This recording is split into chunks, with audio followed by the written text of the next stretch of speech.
जिस समय 10th class का सीबीएसई का मैथ का पेपर था और जब बच्चे मैथ का पेपर सॉल्व करके बाहर निकले थे तो सब बच्चों के दिमाग में एक बात थी कि इस बार हम पास नहीं होने के, हम फेल हो जाएंगे। सीबीएसई ने एक ऐसा पेपर बनाया है जो 11वीं क्लास से क्वेश्चंस लेकर के 10वीं क्लास के पेपर में रखे हैं, सब बच्चों के दिमाग में था।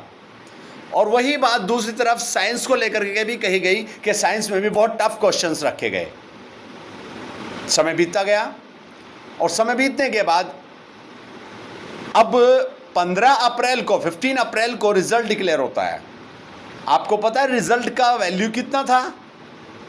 93%। That means most of all students had been passed. How? What is possible? कि जो बच्चा एग्जाम्स करके आ रहा है उसको पता है कि उसने मैथमेटिक्स में कैसा किया होगा, साइंस में कितना किया होगा, उसके कितने नंबर आ सकते हैं। अब अगर मैं इस बात को कहूंगा तो लोग कहेंगे कि मैं सीबीएसई बोर्ड पर उंगली उठा रहा हूं,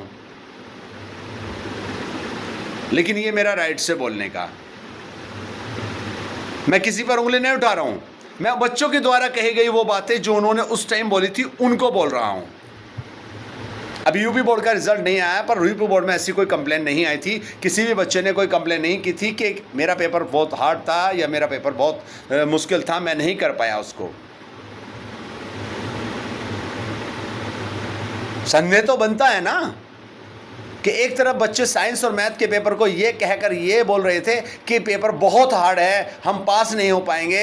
पेपर 11वीं क्लास का 10वीं क्लास में रख दिया गया, 11वीं क्लास के मैथमेटिक्स के सम्स 10वीं क्लास में रख दिए गए। लेकिन जब रिजल्ट आता है तो रिजल्ट में 93% और कुछ स्कूलों का 100% रिजल्ट उसका नहीं है, अधिकतर most of all students, most of all schools के बच्चे 100% रिजल्ट लेकर के आए।